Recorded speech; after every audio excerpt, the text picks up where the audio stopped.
चाहिए, बहुत डरना चाहिए। आप देख रहे हैं ये देश है हमारा, अमीश देवगन के साथ। नमस्कार व्यूअर्स, मैं हूं अमीश देवगन और आप देख रहे हैं वीकेंड का सबसे भरोसेमंद कार्यक्रम ये देश है हमारा।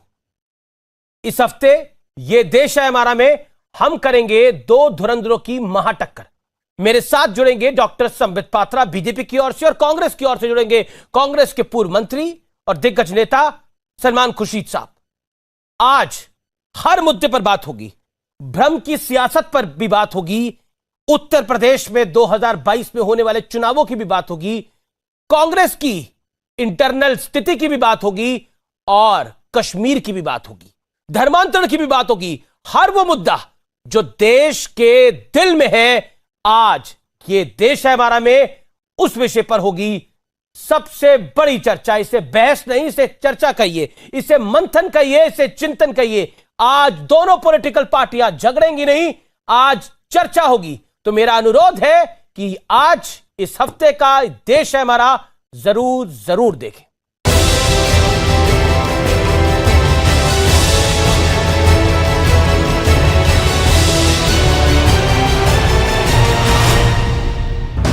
आज आर पार में सामान्य बहस का दिन नहीं, क्योंकि आज कांग्रेस और भारतीय जनता पार्टी के दो धुरंधर चेहरे आमने सामने होंगे और इस सियासी महाटक्कर में हर उस मुद्दे पर आर पार होगा जिस पर राजनीतिक घमासान छिड़ा है। गाजियाबाद में बुजुर्ग के साथ दुर्व्यवहार से लेकर वैक्सीन पॉलिटिक्स तक बीजेपी आरोप लगा रही है कि विपक्ष सियासी भ्रमजाल तैयार कर रहा है, क्योंकि गाजियाबाद में कानून व्यवस्था के मुद्दे में राहुल गांधी ने राम भक्तों का एंगल जोड़ दिया। विपक्ष पर वैक्सीन और कोरोना के मामले में भी भ्रम फैलाने का आरोप है, तो वहीं सरकार पर विपक्ष का आरोप है कि कोरोना से निपटने में मोदी सरकार नाकाम रही है। वैक्सीनेशन को लेकर भी सरकार को घेरा जा रहा है। तो गलतियां हुई हैं, उनको एक्सेप्ट करना है, करना पड़ेगा। प्राइम मिनिस्टर के आंसू उन परिवारों के आंसू को नहीं मिटा पाएंगे। वो सब परिवार जानते हैं कि जो मेरे परिवार का व्यक्ति, मेरे माता, मेरे पिता, मेरे भाई, मेरी बहन, जब वो मरे, वहां प्रधानमंत्री नहीं थे। प्रधानमंत्री के आंसू ने उनको नहीं बचाया, मगर ऑक्सीजन जरूर बचा सकता था। और प्रधानमंत्री ने इस बात को सीरियसली नहीं लिया। मुद्दा कश्मीर का भी है, क्योंकि कश्मीर पर प्रधानमंत्री ने महाबैठक की। 8 राजनीतिक दलों के 14 नेता इसमें शामिल हुए। बैठक में पीएम मोदी ने कहा कि हम दिल्ली और दिल की दूरी मिटाना चाहते हैं, तो कांग्रेस ने कहा कि कश्मीर को पूर्ण राज्य का दर्जा फिर से दिया जाए। उमर अब्दुल्ला ने कांग्रेस की सुर में सुर मिलाया, लेकिन बैठक से बाहर निकलकर महबूबा मुफ्ती ने एक बार फिर पाकिस्तान का राग छेड़ दिया। अगर जम्मू कश्मीर के लोगों को सुकून मिलता है, आराम मिलता है, उसके लिए अगर आपको पाकिस्तान से फिर बात करनी चाहिए। और जो ट्रेड हमारा रुक गया है उसको चालू करने के लिए भी पाकिस्तान के साथ बात करनी चाहिए, क्योंकि उसमें काफी लोगों का रोजगार है। लेकिन हाल ही में दिग्विजय सिंह का एक बयान वायरल हुआ था, जिसमें वो कह रहे थे कि अगर कांग्रेस सत्ता में आती है तो 370 पर फिर से विचार होगा। क्लब हाउस चैट में एक पाकिस्तानी पत्रकार की मौजूदगी में दिग्विजय सिंह ने यह बयान दिया था। सवाल है कि क्या पूरी कांग्रेस पार्टी ऐसा ही सोच रखती है? इस मुद्दे पर भी सलमान खुर्शीद और संबित पात्रा के बीच सीधा संवाद होगा। लेकिन मुद्दा उत्तर प्रदेश चुनाव का भी है, जहां बीजेपी पुराना रिकॉर्ड तोड़ने का दावा कर रही है, तो उत्तर प्रदेश कांग्रेस में खींचतान मची हुई है। और इस बार अखिलेश यादव कांग्रेस को बिल्कुल भाव देने के मूड में नहीं। धर्म परिवर्तन वाले एक गैंग पर हुए बड़े खुलासे को लेकर भी सियासत शुरू हो चुकी है। इसके साथ ही पंजाब में कैप्टन वर्सेस सिद्धू का टकराव जारी। तो आज इन तमाम मुद्दों पर होगी जोरदार बहस। दो धुरंधरों की महाटक्कर, सलमान खुर्शीद वर्सेस संबित पात्रा। तो मेरे साथ ये दो मेहमान हैं और आज के कार्यक्रम में दो राउंड होंगे, राउंड 1 और राउंड 2। राउंड 1 में भ्रम की सियासत पर टक्कर होगी और राउंड 2 में उत्तर प्रदेश की राजनीति पर हम बात करेंगे और कश्मीर पर भी हम बात करेंगे। मैं इंट्रोड्यूस करता हूं मेरे साथ कौन कौन इस समय जुड़ रहा है। मेरे साथ दो मेहमान हैं। एक तरफ है पूर्व केंद्रीय मंत्री, कांग्रेस पार्टी के दिग्गज नेता और सुप्रीम कोर्ट के जाने माने वकील सलमान खुर्शीद साहब, और दूसरी तरफ है भारतीय जनता पार्टी के नेता, प्रवक्ता और मणिपुर के प्रभारी डॉक्टर संबित पात्रा। आप दोनों का अभिनंदन है। शुरू करते हैं राउंड 1 से, जो है भ्रम की सियासत। संबित पात्रा, आपकी पार्टी, क्योंकि शुरू के 60 सेकंड आपके, फिर 60 सेकंड सलमान खुर्शीद साहब के रहेंगे। सवाल मेरा सीधा आपसे यह है, आप लोग बार बार आरोप लगाते हैं कि भ्रम की राजनीति कांग्रेस फैलाती है, लेकिन कांग्रेस पलटवार करती है कि इवेंट मैनेजमेंट जो है वो बीजेपी बहुत अच्छे से कर लेती है। भ्रम तो सबसे बड़ा वो है जिन्होंने 2014 से भ्रमजाल फैला रखा है। जवाब डॉक्टर पात्रा। पहले तो सलमान खुर्शीद साहब को नमस्कार। और मैं ये कहना चाहूंगा कि देखिए, जहां तक भ्रम का विषय है, जिस प्रकार से वैक्सीन को लेकर कांग्रेस पार्टी ने हाल फिलहाल में भ्रम फैलाया है, मैं तो उसे पाप कहता हूं, महापाप कहता हूं। कोवैक्सीन को लेकर जिस प्रकार के शब्दों का प्रयोग किया गया, कहा गया कि कोवैक्सीन हिंदुस्तानियों को लगाना, क्या हिंदुस्तानी गिनी पिग है? और तो और 3 दिन पहले जिस प्रकार का बयान कांग्रेस के एक बड़े नेता ने दिया, एक प्रेस कॉन्फ्रेंस भी हुआ कि गाय का सीरम कोवैक्सीन में मिला हुआ है। मुझे लगता है ये जो वैक्सीन हेजिटेंसी का भ्रमजाल फैलाने का काम कांग्रेस पार्टी ने किया है, इससे खराब कुछ नहीं हो सकता है। कई बार मैंने ये सवाल पूछा है, बीजेपी ने सवाल पूछा है कि आप वैक्सीन हेजिटेंसी तो फैला रहे हैं, क्या राहुल गांधी और गांधी परिवार वैक्सीनेटेड है? इस विषय में जवाब देने में मुझे लगता है कोई कोताही नहीं होना चाहिए। और चूंकि एक कांग्रेस के बहुत बड़े नेता हमारे साथ हैं, अनुभव में भी मेरे से बड़े हैं, आयु में भी मेरे से बड़े हैं, मैं सम्मान करता हूं उनका।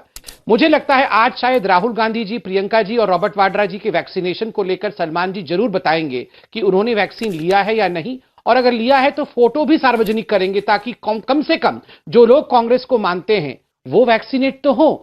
क्योंकि एक बहुत महत्वपूर्ण है वैक्सीनेशन का होना, लोग वैक्सीनेट होना, ये लड़ाई में बहुत महत्वपूर्ण अंग है।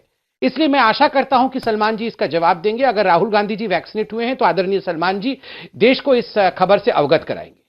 जी, मैं खुर्शीद साहब आपका रुख करता हूं। क्या आपको लगता है वैक्सीन के मुद्दे पर सियासत होनी चाहिए? अखिलेश यादव जी ने भी बोला कि मैं बीजेपी की वैक्सीन को नहीं लगवाना चाहता।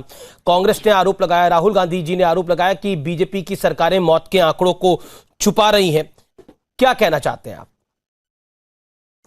देखिए, पहले तो संबित पात्रा को मैं भी नमस्कार करूं। संबित पात्रा, मेरा ये सौभाग्य है कि संबित पात्रा एक डॉक्टर हैं, तो इसलिए मुझे उम्मीद है कि डॉक्टर इस संवेदनशील मामले में बहुत सूझबूझ के साथ अपनी बात कहेगा, क्योंकि इनकी डॉक्टर की बात में लोगों को विश्वास होता है।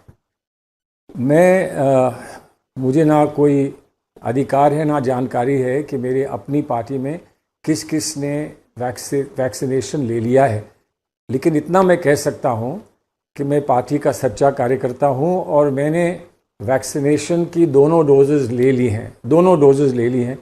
तो कम से कम मेरे बारे में संबित पात्रा जी जो हैं वो कम से कम आश्वस्त होंगे कि मुझे कुछ नहीं होने जा रहा है। मेरी उनसे चर्चा और बातचीत चलेगी।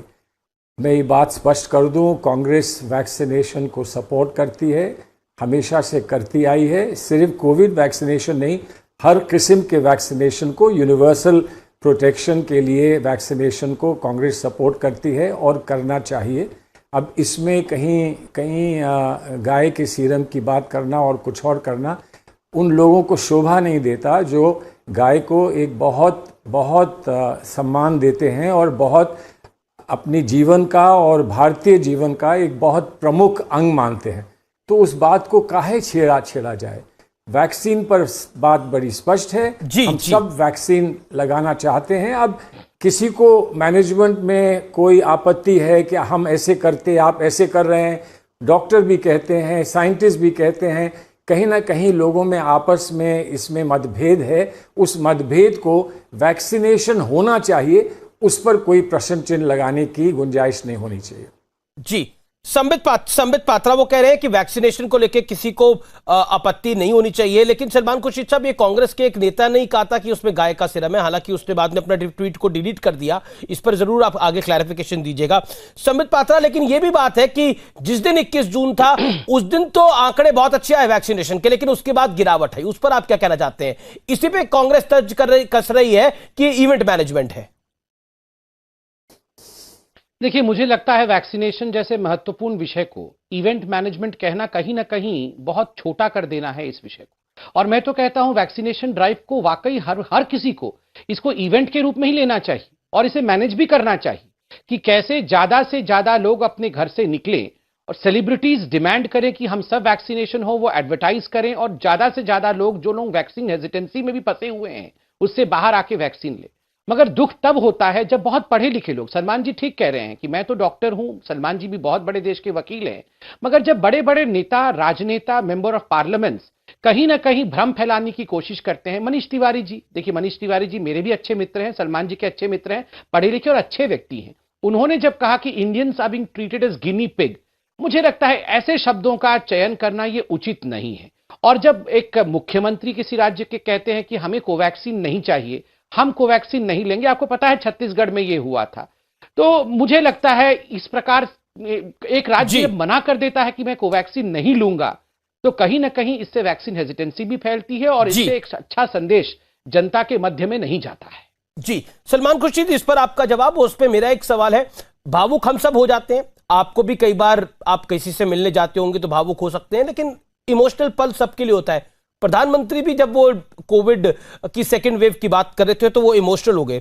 राहुल गांधी ने उस पर तंज कसा और राहुल गांधी ने बोला कि रोने से कुछ नहीं होता, आंसू आने से कुछ नहीं होता, ऑक्सीजन देनी चाहिए थी। क्या आपको लगता नहीं है कि पॉलिटिक्स के अंदर हम इमोशंस को भूल गए हैं? और क्या आपको लगता है ये जायज है?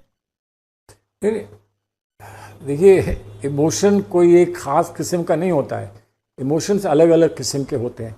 अगर किसी को कुंठा है, इमोशनल कुंठा है कि उसके सामने कुछ हो रहा है वो गलत है, तो वो उसको अपने शब्दों में व्यक्त करेगा। ये जो हम पर अंकुश है, हमारे कॉन्डक्ट पे जो अंकुश है हमारे संविधान में, हमारे कानून में, वो हमारे इमोशंस पर कोई अंकुश नहीं लगाता है हमारा संविधान। तो अगर हमारे इमोशंस को हम कंट्रोल कर सकते हैं और कर सकते हैं तो कैसे कर सकते हैं, इस पर यकीनन चर्चा हो सकती है, कौन मना करता है। लेकिन इसको ये नहीं कहा जा सकता कि ये अवैध है, क्योंकि इमोशंस एक चीज ऐसी है जिस पर वैध और अवैध कहना बड़ा बिल्कुल जायज बात आपकी, लेकिन राहुल, लेकिन बिल्कुल जायज बात आपकी सलमान जी, सब्जेक्टिव चीज है, लेकिन बिल्कुल जायज बात। लेकिन राहुल गांधी ने तो तंज कसा प्रधानमंत्री को लेकर जब वो इमोशनल हुए। पॉइंट ये है, माफ करें, ये संजीदा, ये एक गंभीर विषय है, तो मैं इसमें ऐसे विवाद में नहीं जाना चाहता हूं जिससे कि इसकी जो संवेदनशीलता है वो धूमिल हो। तंज अगर कसा तो हम ये ना भूलें कि एक तंज के 85 तंज प्रधानमंत्री भी कसते हैं। लेकिन अब ये सियासत है, राजनीति में जो लोग हैं वो अपनी सोच समझ से कब क्या कहना चाहिए वो कहते हैं, करते हैं। कभी हम उसको स्वीकार करते हैं, कभी उसको हम नकार देते हैं, लेकिन इस पर चर्चा करके उसको और उलझा देना मैं नहीं समझता हूं कि उसमें कोई बहुत उचित बात होगी। ठीक है, हमको इमोशन को और साइंटिफिक बिहेवियर को अलग रखना चाहिए। हिंदुस्तान में या विश्व में कहीं भी हर व्यक्ति के दो पहलू होते हैं, एक साइंटिफिक होता है, एक इमोशनल होता है। अब इमोशनल क्वेश्चन बड़ी इंपॉर्टेंट चीज है, कहाँ उस पर अंकुश कौन लगाता है, कितना लगाता है, ये समय समय की बात है। जी, मैं रुक करता हूं डॉक्टर पात्रा का। डॉक्टर पात्रा, इसको उलझाना नहीं चाहिए, इसको सुलझाना चाहिए। आपने भी तंज कसा था, आपने प्रेस कॉन्फ्रेंस करी थी राहुल गांधी के बाद, उसमें आपने भी तंज कसा था फिर राहुल गांधी पर, आप उलझा रहे थे। देखिए, मैं तो तारीफ करूंगा सलमान खुर्शीद जी की। सलमान जी, मैं एक बात आपको यहाँ ऑनसेट में बता दूं, आप मेरे से अनुभव में बड़े हैं, उम्र में बड़े हैं, मैं सम्मान करता हूं, मगर एक डिबेटर होने के नाते मैं सख्त सवाल जरूर पूछूंगा और मर्यादा के रेखा में रहकर ही सख्त सवाल पूछूंगा। इसलिए आप कभी बुरा मत मानिएगा, आप मेरे पिता तुल्य हैं, उम्र में बहुत बड़े हैं। मैं 2-3 बातें कहूंगा। देखिए, आपने बहुत चतुराई के साथ और बहुत परिपक्वता के साथ जब ये सवाल इमोशन का लेकर पूछा गया, तो आपने राहुल गांधी के प्रश्न पे कहा कि नहीं, इसको उलझाना नहीं चाहिए, इस विषय पे डिबेट करके कोई लाभ नहीं है, इमोशनल तो आदमी होता ही है। तो कहीं ना कहीं आपने बहुत परिपक्वता से, मगर फिर भी डायरेक्टली नहीं इनडायरेक्टली ये कह दिया कि राहुल गांधी का ये प्रश्न उचित नहीं था। किसी के आंसुओं के साथ मजाक करना, किसी के इमोशंस के साथ मजाक करना, ये शोभा नहीं देता पॉलिटिशियन को। मैं उसके लिए आपको धन्यवाद भी देता हूं। और मैं राहुल गांधी जी को भी याद दिलाना चाहता हूं, राहुल जी आप वही नेता हैं जिन्होंने सदन के पटल पे, पार्लियामेंट में आपने प्यार की राजनीति का सीख दिया था, और किस तरह आपने अपनी सीट छोड़ के जाकर नरेंद्र मोदी जी को जबरन गले से लगाने की कोशिश भी की थी। क्या वो सच था या ये सच है? इसका जवाब कौन देगा? इसका जवाब शायद राहुल गांधी ही देंगे, क्योंकि सलमान जी इस पे शायद ज्यादा चर्चा नहीं करना चाहते हैं। आप बिल्कुल सही कह रहे हैं, इमोशन को अपनी जगह अलग छोड़ना चाहिए। जब इतनी लोगों की मृत्यु होती है, स्वाभाविक है, अभिभावक के नाते प्रधानमंत्री भी इमोशनल हो जाते हैं, इसमें कोई बुराई नहीं। सलमान खुर्शीद, जवाब। तो ये आपने सवाल नहीं पूछे, ये तो आपने मुझे एक सबक सिखा दिया। आपने सवाल नहीं पूछे। और रही बात, ये एक डिबेटर का ये हक तो होता है कि आप किसी की बात की काट करें, लेकिन डिबेटर का ये हक नहीं होता है कि आपसे अलग कोई बात कह रहा है और उससे कहें कि देखिए मेरी बात से ये मान रहे हैं, ये मेरी बात को मान रहे हैं। जो भी है वो जनता जज कर लेगी। मेरा सिर्फ इतना कहना है कि इमोशन हर किस्म का होता है, और इमोशन की काट इमोशन से भी होती है, इमोशन का जवाब इमोशन से भी होता है, और इमोशन की पर प्रतिक्रिया इमोशन से भी होती है। अब कौन सी क्या है, कौन सी सही है? आपको एक इमोशन अच्छा लगता है, मुझे एक और इमोशन अच्छा लगता है, लेकिन बात इमोशन की है तो इमोशन पे छोड़ दीजिए। कोई ना कोई तो जज करेगा, कोई ना कोई उसकी मापदंड करेगा, उसको सोचेगा, उसकी पैमाइश करेगा। तो उसको इमोशन पर ही छोड़ दीजिए। और रही बात आपकी और हमारी, अरे भाई हम तो आप पर इतना विश्वास करते हैं कि कल अगर पेट काटना पड़े, हाथ काटना पड़े, तो हम किसके पास जाएंगे? आप तो सर्जन हो, आपके पास जाएंगे। उसमें हम इमोशन नहीं रखेंगे, उसमें हम सिर्फ सूझबूझ और साइंटिफिक सोच रखेंगे। ठीक है, संबित जवाब देना चाहते हैं। संबित। नहीं, ईश्वर करे कभी भी पेट और हाथ या किसी चीज की सर्जरी की आपको या आपके दुश्मनों को भी सर्जरी की आवश्यकता ना पड़े, आप हमेशा स्वस्थ रहे। मगर मैं एक सवाल पूछना चाहता हूं। आपको लगा कि पिछले वाला सवाल नहीं था, सबक था, मगर believe me this is going to be a question. चूंकि आपने इमोशन वाला कॉर्ड छेड़ दिया है, और चूंकि आज बैठे हैं आप हमारे सामने बैठे हैं, तो मुझसे भी रुका नहीं जा रहा है। मैं भी एक सवाल पूछना चाहता हूं। आज कांग्रेस की जो स्थिति है, क्या कभी कभी आप लोगों को इमोशनल लगता है? क्योंकि एक समय था जो कांग्रेस पूरे हिंदुस्तान की सबसे बड़ी पार्टी होती थी, पूरे हर राज्य में कांग्रेस का शासन होता था, हर जगह सरकार होया करती थी, आप जैसे वरिष्ठ लोग मंत्री होते थे। आज कांग्रेस की आप स्थिति देखिए। क्या आप लोग जो इतने वरिष्ठ हैं, आप लोग कभी इमोशनल हो जाते हैं ये सोच करके? आपको लगता है कि हाय, हमें अपनी जिंदगी के अंदर ये सब क्या देखना पड़ रहा है कांग्रेस पार्टी में? ऐसा लगता है क्या कभी आपको? नहीं, ये आपने बहुत अच्छा सवाल पूछा है। और ये तो मेरी अपनी पार्टी के लोग अगर ऐसा सवाल मुझसे पूछ लेते तो मैं और उसको बहुत बहुत खुशी से उनको जवाब देता, और आपको भी जवाब दे रहा हूँ। मेरा इमोशन ये है कि अकेला ही चलूँगा जाने में मंजिल बगैर, लोग जाते रहें आते रहें, मैं जाने में मंजिल ही चलूँगा। मुझे मेरा इमोशन ये कहता है कि अकेले भी हो तो खड़े रहो। जिस पार्टी में विश्वास है, जिस नेतृत्व में विश्वास है, और जिस इतिहास में विश्वास है, उसको छोड़ना नहीं है। अरे जिंदगी कोई इतनी बड़ी चीज़ है कि हम अपनी ज़िंदगी को निछावर नहीं कर सकते अपनी पार्टी पे। अब आप कहेंगे ये इमोशन है, हाँ है इमोशन, है इमोशन। इन चीज़ों में इमोशन ही काम आता है। जब आदमी अपना सैक्रिफाइस करने के लिए तैयार होता है, अपनी कुर्बानी देने के लिए तैयार होता है, तो इमोशन का उसमें एक बहुत बड़ा रोल होता है। सलमान खुर्शीद जी, आपने एक हाल ही में एक मेरे को भी इंटरव्यू दिया था, उसमें भी आपने बोला था कि ये जो स्थिति है ये वाकई दुर्भाग्यपूर्ण है। उससे पहले आपने एक कार्यक्रम में कहा था, बहुत थोड़े टाइम पहले आपने बोला था कि कांग्रेस को बीजेपी जितना बड़ा सोचना चाहिए। क्या कहना चाहते हैं? क्या कांग्रेस बड़ा सोच नहीं पाती या सोचना नहीं चाहती? इन दोनों बातों में बहुत फर्क है। नहीं देखिए, नहीं, फर्क है, वो मैं मानता हूँ फर्क है, लेकिन इस वक्त तो मैं उसको डाइसेक्ट करके नहीं बता रहा हूँ जी। बीजेपी ने, जहाँ बीजेपी नहीं थी जहां बीजेपी नहीं थी और बहुत सारे लोग आमतौर पर मानते थे कि बीजेपी का यहाँ पर कुछ है नहीं, वहां बीजेपी ने जाकर कहा कि हम दिखाएंगे कि हम कुछ हैं। वो केरला में भी कहा और वो बंगाल में भी कहा। बंगाल में कुछ दिखा पाए, लेकिन बंगाल में बहुत सशक्त ऑपोजिशन का सामना करना पड़ा और खेला होबे नहीं समझ पाए, खेल नहीं पाए। केरला में वैसे ही कोशिश करी, केरला में कुछ नहीं कर पाए। लेकिन बावजूद इसके बीजेपी ने हार नहीं मानी, डर नहीं गए, बैठ नहीं गए, हथियार नहीं डाल दिए। इस पर मैंने कहा था कि अगर बीजेपी ये कर सकती है जहां बीजेपी सिफर है, जीरो है, शून्य है, हम क्यों नहीं कर सकते हैं? तो क्या बीजेपी में कोई अच्छाई हम नहीं सीख सकते हैं?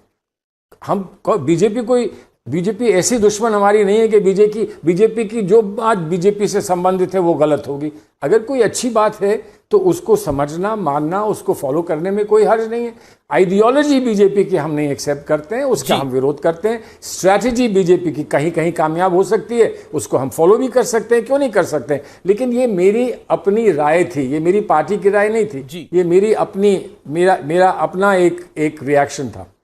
क्योंकि आप फर्रुखाबाद से सांसद भी रहे और आप कॉर्पोरेट अफेयर्स मिनिस्टर भी रहे। जब मैं एक बिजनेस चैनल का संपादक होता था तो आपसे बड़ा मुलाकात भी होती थी। पॉइंट ये है कि वहां पे कहावत फर्रुखाबाद में चलती थी, खुला खेल फर्रुखाबादी। क्या भारतीय राजनीति में संबित पात्रा बीजेपी खुला खेल फर्रुखाबादी कर रही है कि जितिन प्रसाद भी आ जाएं, मुकुल रॉय आए और फिर चले जाएं? एग्जैक्टली वही कर रही है। मैं जवाब देता हूं। पहले तो सलमान जी को जो उन्होंने बंगाल और केरल के ऊपर कहा है उसमें मैं दो सेकंड की टिप्पणी कर लूं। सलमान जी ने कहा बंगाल में हमने कुछ तो किया मगर हम खेल नहीं पाए। मैं तो इस बात से सहमत नहीं हूं। जिस बंगाल के अंदर पहले 2% और उसके बाद 4% हमें मत प्रतिशत मिलता था, जिस बंगाल के अंदर हमें 0 सीटें मिलती थी, बढ़कर 3 सीटें हुई, 3 सीटों से हम 77 सीट पे आए और लगभग 40% मत प्रतिशत पे आ गए हो, वोट शेयर पे आ गए हो। मुझे लगता है खेला तो हुआ है, बहुत बड़ा खेला हुआ है। ये जज्बा बहुत बड़ा होता है। और वही कांग्रेस पार्टी को देखिए सलमान जी, आप सोचिए वो कांग्रेस पार्टी जो कभी शासन में थी बंगाल में, जो कभी मुख्य ऑपोजिशन थी बंगाल में, वो वहां नेस्तनाबूत हो गई। खेला तो छोड़िए, वहां पर उसका खाता तक नहीं खुल पाया। और बंगाल के अंदर जिस प्रकार का अलायंस कांग्रेस पार्टी ने किया, कम्युनिस्ट पार्टी के साथ आपने बंगाल में अलायंस किया, और केरल की बात आप कर रहे थे, उसी केरल में जाके आप कम्युनिस्ट पार्टी के खिलाफ लड़ रहे थे। नतीजा क्या हुआ कि केरल में भी आपकी सरकार बन नहीं पाई, जबकि केरल में एक साइक्लिकल चेंज हमेशा होता रहता है। तो कहीं ना कहीं सलमान जी, आप माने या ना माने, आप पढ़े लिखे बहुत विद्वान व्यक्ति हैं, दिल के अंदर तो कहीं ना कहीं कचोटता होगा कि कंफ्यूजन तो है कांग्रेस के अंदर, इसमें कोई दो मत नहीं है। एक आइडियोलॉजी के साथ एक स्टेट में आपका गठबंधन, दूसरे में नहीं। कंफ्यूजन तो है सलमान जी। सलमान साहब, मैं इस पे बड़ा स्पष्ट सवाल आपसे पूछना चाहता हूं। कांग्रेस और कंफ्यूजन, मैं आपको 3 राज्य बताता हूं। पहला राज्य, आपने असम में अजमल के साथ अलायंस किया, फुरफुरा शरीफ के साथ बंगाल में अलायंस किया, लेफ्ट के साथ अलायंस किया, बंगाल के अंदर लेफ्ट के खिलाफ लड़ाई लड़ी, केरल के अंदर Shiv Sena ultra right wing party के साथ आप महाराष्ट्र में एक पौनी सरकार चला रहे हैं, जिसके अंदर आपकी पॉलिटिकल हैसियत, कांग्रेस पार्टी की पॉलिटिकल हैसियत उतनी नहीं है जितना होनी चाहिए, ऐसे आपके वाकई नेता कहते हैं। मेरा पॉइंट यह है, क्या कांग्रेस पार्टी कंफ्यूजन के दौर से लगातार गुजर रही है? दिल्ली के अंदर आपने ही समर्थन देकर अरविंद केजरीवाल की सरकार बनाई। मैं थोड़ा पीछे जा रहा हूं, अब 2013 के अंदर, और आज आप 0 पे है दिल्ली के अंदर। उत्तर प्रदेश के अंदर आप ही लोगों ने मुलायम सिंह यादव की सरकार बनाई। मैं पीछे जा रहा हूं 1990 के अंदर।